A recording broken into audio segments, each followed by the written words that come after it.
നമുക്കറിയാം സോഷ്യൽ മീഡിയയിൽ അടക്കം CPM-കാർ കോൺഗ്രസിനോട് ചോദിച്ചുകൊണ്ടിരുന്നത് അല്ലെങ്കിൽ കോൺഗ്രസിനെ സൈബർ അറ്റാക്ക് ചെയ്തുകൊണ്ടിരുന്ന ഒരു കാര്യം, വയനാട് ദുരിതം നടന്നപ്പോൾ നൽകാമെന്ന് പറഞ്ഞ വീട് നൽകിയില്ലല്ലോ എന്നൊക്കെ പറഞ്ഞിട്ട് വളരെ രീതിയിൽ കോൺഗ്രസിനെ ആക്രമിക്കുന്നുണ്ടായിരുന്നു സൈബർ ലോകത്തിലടക്കം. ഇന്ന് പുറത്തു വന്ന വാർത്ത വയനാട് CPM-ൽ പൊട്ടിത്തെറി, പലരും പാർട്ടി വിടുന്നു എന്നുള്ളതാണ്. അപ്പൊ ഇതിപ്പോ ഈ പറയുന്ന പോലെ വയനാട്ടിൽ മാത്രമല്ല എല്ലാ ജില്ലകളിലും CPM-ൽ നിന്ന് ആളുകൾ പൊഴിഞ്ഞു പോകുന്നുണ്ട്. ഈ കപ്പൽ ആടിയിലേക്കുള്ള ഇതിനൊരു കപ്പിത്താൻ ഉണ്ടെന്ന് പറഞ്ഞെടുത്ത് കപ്പൽ നടുകടലിൽ മുങ്ങുന്നു എന്ന് മനസ്സിലാക്കി എല്ലാവരും പാർട്ടി വിടുന്നത്, അല്ലെങ്കിൽ ഇത് മനസ്സിലാക്കിയവരൊക്കെ പാർട്ടി വിടുന്ന ഒരു സ്ഥിതിയാണ്. അപ്പൊ ഈ വയനാട് വിഷയത്തിൽ ഇത്രത്തോളം കോൺഗ്രസിനെ കടന്നാക്രമിച്ച അല്ലെങ്കിൽ കോൺഗ്രസിനെ വിമർശിച്ച പാർട്ടിയിൽ അതേ വയനാടിൽ നിന്ന് തന്നെ ആളുകൾ പോകുന്നു എന്ന് പറയുന്നത് എന്തൊരു വിരോധാഭാസമാണ്. അപ്പൊ എന്താണ് ഇതിനെപ്പറ്റി പറയാനുള്ളത്? തീർച്ചയായും വയനാടുമായി ബന്ധപ്പെട്ട് നേരത്തെ ഉയർന്നു വന്ന തരത്തിൽ വലിയ വിവാദങ്ങൾ, വയനാട്ടിലെ കോൺഗ്രസ് നൽകുമെന്ന് പറഞ്ഞ വീടുമായി ബന്ധപ്പെട്ടെല്ലാം വലിയ വിവാദങ്ങൾ ഉണ്ടായിരുന്നു. പക്ഷേ വയനാട്ടിലെ പ്രധാനപ്പെട്ട കാരണം പാർട്ടിക്കകത്ത് CPM-നകത്ത് ഈ പ്രശ്നങ്ങൾ ആരംഭിച്ചിട്ട് നാളുകൾ ഏറെയായി. അത് ഈ തെരഞ്ഞെടുപ്പ് സമയത്തോ അല്ലെങ്കിൽ വയനാടുമായി ബന്ധപ്പെട്ട അല്ലെങ്കിൽ വീടുമായി ബന്ധപ്പെട്ട വിഷയങ്ങളൊന്നുമല്ല. വയനാട്ടിൽ കഴിഞ്ഞ പാർട്ടി സമ്മേളനത്തിൽ, ജില്ലാ സമ്മേളനത്തിൽ DYFI നേതാവ് K റഫീഖ് ജില്ലാ സെക്രട്ടറി ആയതുമായി ബന്ധപ്പെട്ട് വലിയ തർക്കങ്ങൾ പാർട്ടിക്കകത്തുണ്ടായിട്ടുണ്ട്. കാരണം ഇത്ര ചെറുപ്പക്കാരൻ, ജൂനിയറായ ഒരു ആള് ജില്ലാ സെക്രട്ടറി ആയി വന്നത് പലർക്കും അംഗീകരിക്കാൻ കഴിയാത്ത ഒരു സാഹചര്യമാണ്. ഇതിന്റെ ഭാഗമായിട്ടാണ് ഇത്തരത്തിൽ വയനാട് ജില്ലയിലെ CPM-നകത്ത് വലിയ വിവാദങ്ങളും വലിയ പ്രശ്നങ്ങളും നേരത്തെ ലോക്കൽ ബോഡി തെരഞ്ഞെടുപ്പ് സമയത്തടക്കം ഉണ്ടായിരുന്നു. അതിന്റെ ഭാഗമായിട്ടാണ് AV ജയൻ ഇപ്പോൾ പാർട്ടി വിടുന്നു, അദ്ദേഹം CPM-ആയുള്ള എല്ലാ ബന്ധങ്ങളും ഉപേക്ഷിക്കുന്നു മാധ്യമങ്ങളോട് വ്യക്തമാക്കിയിരിക്കുന്നത്. എനിക്ക് തോന്നുന്നു ഏഷ്യാനെറ്റാണ് ആ വാർത്ത പുറത്തു കൊണ്ടുവന്നത്, ഏഷ്യാനെറ്റാണ് ആ വാർത്ത പുറത്തുവിട്ടത്. വയനാട്ടിലെ CPM-ൽ എല്ലാ കാലത്തും ഇത്തരത്തിൽ ഗ്രൂപ്പ് പോര്, BS പിണറായി പക്ഷം തമ്മിലുള്ള തർക്കം നിലനിൽക്കുന്ന കാലത്തടക്കം വയനാട്ടിൽ ഗ്രൂപ്പ് പോര് വളരെ ശക്തമായി നിലനിന്ന ഒരു ചെറിയ ജില്ലയാണ്. 3 നിയോജക മണ്ഡലങ്ങൾ മാത്രമുള്ള ജില്ലയിൽ CPM-ന് എന്നും തലവേദനയായിരുന്നു ഗ്രൂപ്പ് പോര്. ശശീന്ദ്രൻ പക്ഷവും ഇപ്പോൾ റഫീഖ് പക്ഷവും തമ്മിലാണ് അവിടെ ഏറ്റുമുട്ടൽ നടക്കുന്നത്. എന്തായാലും വയനാട്ടിനെ സംബന്ധിച്ചിടത്തോളം 3 നിയോജക മണ്ഡലം, കൽപ്പറ്റ, സുൽത്താൻ ബത്തേരി, മാനന്തവാടി. ഈ കൽപ്പറ്റയിലും സുൽത്താൻ ബത്തേരിയിലും കോൺഗ്രസിന്റെ MLA-മാരും മാനന്തവാടിയിൽ CPM-ന്റെ MLA-മാരാണ് നിലവിലുള്ളത്. കൽപ്പറ്റ കഴിഞ്ഞ തവണ മത്സരിച്ചത് RJD സ്ഥാനാർത്ഥി, RJD-യുടെ സംസ്ഥാന പ്രസിഡന്റായിരുന്ന, അന്ന് LJD സംസ്ഥാന പ്രസിഡന്റായിരുന്നു, ഇന്നത്തെ RJD അന്നത്തെ LJD MV ശ്രേയാംസ് കുമാറാണ്. അദ്ദേഹം കോൺഗ്രസിലെ T സിദ്ദീഖിനോട് പരാജയപ്പെടുകയുണ്ടായത്.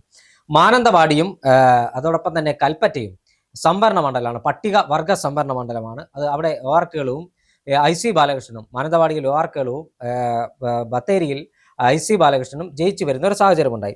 നേരത്തെ PK ജയലക്ഷ്മി ജയിച്ച മണ്ഡലമാണ് മാനന്തവാടി. അന്ന് കൽപ്പറ്റ CPM-മാർ ജയിച്ച് ശശീന്ദ്രൻ, CPM-ന്റെ വയനാട് ജില്ലയിലെ മുതിർന്ന നേതാവ് ശശീന്ദ്രൻ, CK ശശീന്ദ്രൻ ജയിച്ച മണ്ഡലം കൂടിയാണ്, മുൻ ജില്ലാ സെക്രട്ടറി.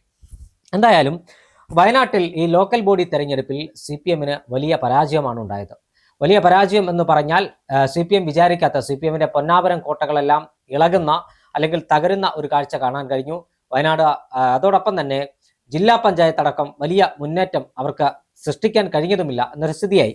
പക്ഷേ വയനാട്ടിനകത്ത് ഇത്തരത്തിൽ പാർട്ടിക്കകത്ത് പ്രശ്നമുണ്ടാകുമ്പോൾ വയനാട് പരമ്പരാഗതമായി കോൺഗ്രസിന് അനുകൂലമായി ചിന്തിക്കുന്ന, അല്ലെങ്കിൽ കോൺഗ്രസിന് അനുകൂലമായി, കോൺഗ്രസ് നല്ല വേരോട്ടമുള്ള മണ്ഡലമാണ്, ജില്ലയാണ്, കോട്ട എന്നൊക്കെ പറയാവുന്നതായിരുന്നില്ലേ മുൻപ്.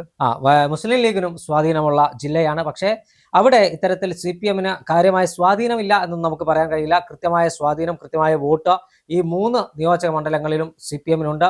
CPM അവിടെ പ്രബല ശക്തിയാണ്. അതായത് കോൺഗ്രസുമായി താരതമ്യം ചെയ്യുമ്പോൾ രണ്ടും ഒപ്പത്തിനൊപ്പം നിൽക്കുന്ന രാഷ്ട്രീയ പാർട്ടി തന്നെയാണ് CPM. അക്കാര്യത്തിലൊന്നും ഒരു തർക്കവുമില്ലാത്ത കാര്യമാണ്. പക്ഷേ നേരത്തെ വയനാട്ടിൽ ഒരു ഫണ്ട് തട്ടിപ്പുമായി ബന്ധപ്പെട്ട അവിടെ ഒരു സഹകരണ സൊസൈറ്റി രൂപീകരിച്ച അവിടുത്തെ ഫണ്ട് തട്ടിപ്പുമായി ബന്ധപ്പെട്ടൊക്കെ പാർട്ടി നേതാക്കന്മാർ പ്രതിസന്ധിയിലായിരുന്നു. ആ പ്രതിസന്ധിയെല്ലാം അവർക്ക് വലിയ തരത്തിൽ വിനയായിട്ടുണ്ട്. അതിന്റെ ചുവട് പിടിച്ച് നേരത്തെ ജില്ലാ സമ്മേളനത്തിന് ശേഷം ഈ ജയനും പാർട്ടിയും തമ്മിൽ നിരന്തരം ഏറ്റുമുട്ടുന്ന സാഹചര്യമുണ്ടായിരുന്നു. ആ ഏറ്റുമുട്ടുന്ന സാഹചര്യത്തിനൊടുവിലാണ് ഇപ്പോൾ ജയൻ പാർട്ടി വിട്ട് പുറത്തേക്ക് പോകുമെന്ന് പ്രഖ്യാപനം ഉണ്ടായിരിക്കുന്നത്. ഇത് CPM-നെ സംബന്ധിച്ചിടത്തോളം ഇത്തരത്തിൽ ഒരു പുതിയ വാർത്തയൊന്നുമല്ല ഇപ്പോൾ പുറത്തു വരുന്നത്. കാരണം കഴിഞ്ഞ ദിവസമാണ് കൊട്ടാരക്കര മുൻ MLA ഐഷ പോറ്റി CPM വിട്ട് കോൺഗ്രസിലേക്ക് ചേരുന്നത്.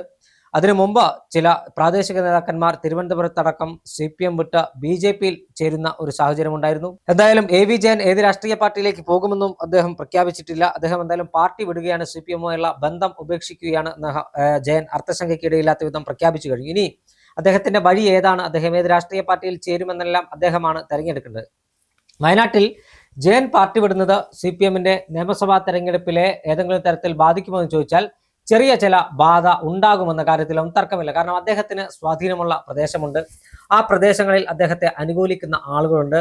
ആ പ്രദേശങ്ങളിൽ അദ്ദേഹത്തെ അനുകൂലിക്കുന്ന ആളുകൾ കൂടി ജയനൊപ്പം പാർട്ടി വിടുകയാണെങ്കിൽ അത് CPM-നെ ദോഷകരമായി ബാധിക്കും കാരണം വയനാട് മണ്ഡലം വലിയ മണ്ഡലമാണെങ്കിൽ പോലും കൽപ്പറ്റയും പക്ഷെ വോട്ടർമാരുടെ എണ്ണം കുറവാണ്.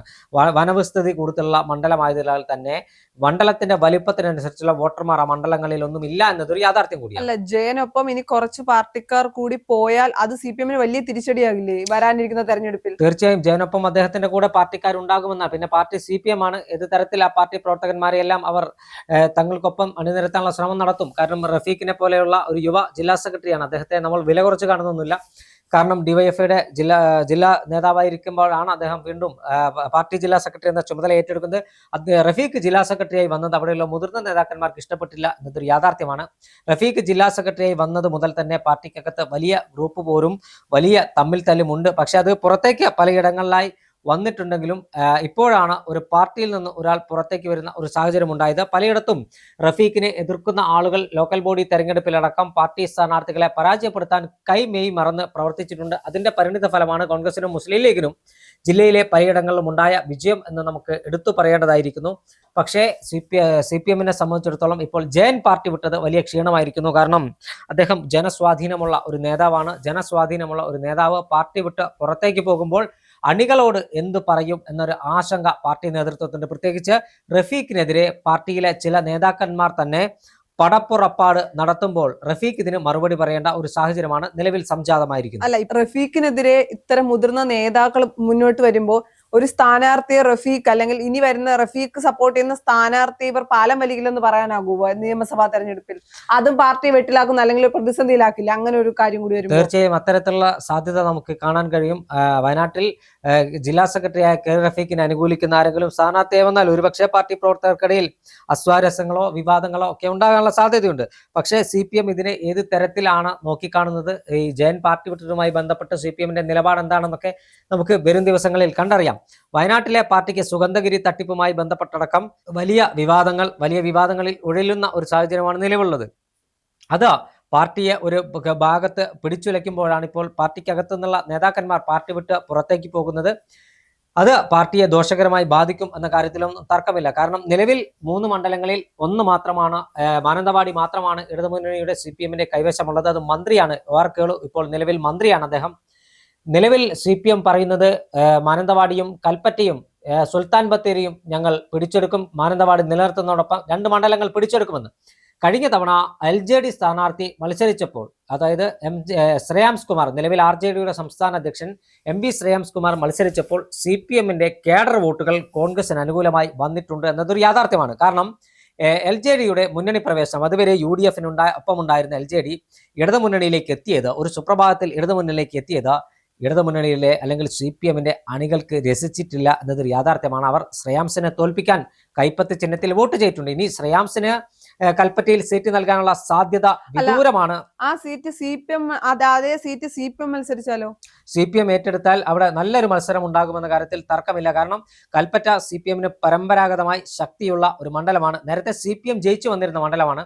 അതുകൊണ്ട് ആ സീറ്റ് CPM ഏറ്റെടുക്കാനുള്ള സാധ്യതയാണ് ഞാൻ കാണുന്നത്. പക്ഷേ എന്തായാലും ഇതെല്ലാം സുഗന്ധഗിരിയിലെ തട്ടിപ്പ്, സുഗന്ധഗിരി സൊസൈറ്റിയിലെ തട്ടിപ്പ് CPM-നെ പിടിച്ചുലയ്ക്കാനുള്ള സാധ്യതയുണ്ട്.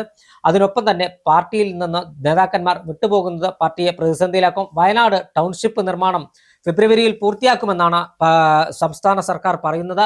അത് പൂർത്തിയാക്കിയിട്ടില്ലെങ്കിൽ, അതല്ലെങ്കിൽ ഫെബ്രുവരി അവസാനത്തോടുകൂടി ആ ടൗൺഷിപ്പ് നിർമ്മാണം പൂർത്തിയാക്കി ദുരന്തബാധിതർക്ക് കൈമാറിയിട്ടില്ലെങ്കിൽ അതും ബാധിക്കാനുള്ള ഒരു സാധ്യത കാണുന്നുണ്ട്. പക്ഷേ CPM-നെ സംബന്ധിച്ചിടത്തോളം അവർ ഈ നിയമസഭാ തെരഞ്ഞെടുപ്പ് ഒരു ഡു ആൻഡ് ഡൈ തെരഞ്ഞെടുപ്പാണ്.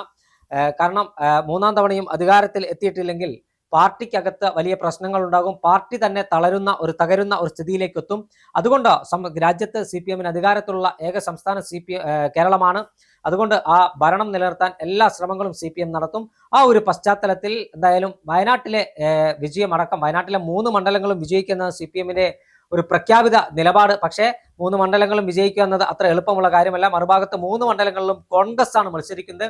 കോൺഗ്രസിന്റെ Kalpetta T Siddique sitting MLA എന്ന രൂപത്തിൽ അദ്ദേഹം മികച്ച ട്രാക്ക് റെക്കോർഡുള്ള ഒരു MLA ആണ്. തൊട്ടപ്പുറത്ത് IC ബാലകൃഷ്ണൻ, അദ്ദേഹത്തിന് സാധാരണക്കാരായ ആളുകളുമായി നല്ല ബന്ധമുള്ള മനുഷ്യനാണ്. അദ്ദേഹം കൃത്യമായ മണ്ഡലങ്ങളിൽ വികസന പ്രവർത്തനങ്ങൾ എത്തിച്ച വ്യക്തിയാണ്. അപ്പുറം OR കേളു, അദ്ദേഹം ഇടതുമുന്നണി മന്ത്രിസഭയിൽ ഒരു അംഗമാണ്. സർക്കാരിനെതിരായ ജനവികാരം കേളുവിനെതിരെയും ഉണ്ട് എന്നാണ് കേരളത്തിലെ അല്ലെങ്കിൽ മണ്ഡലത്തിലെ വോട്ടർമാർ പറയുന്നത്.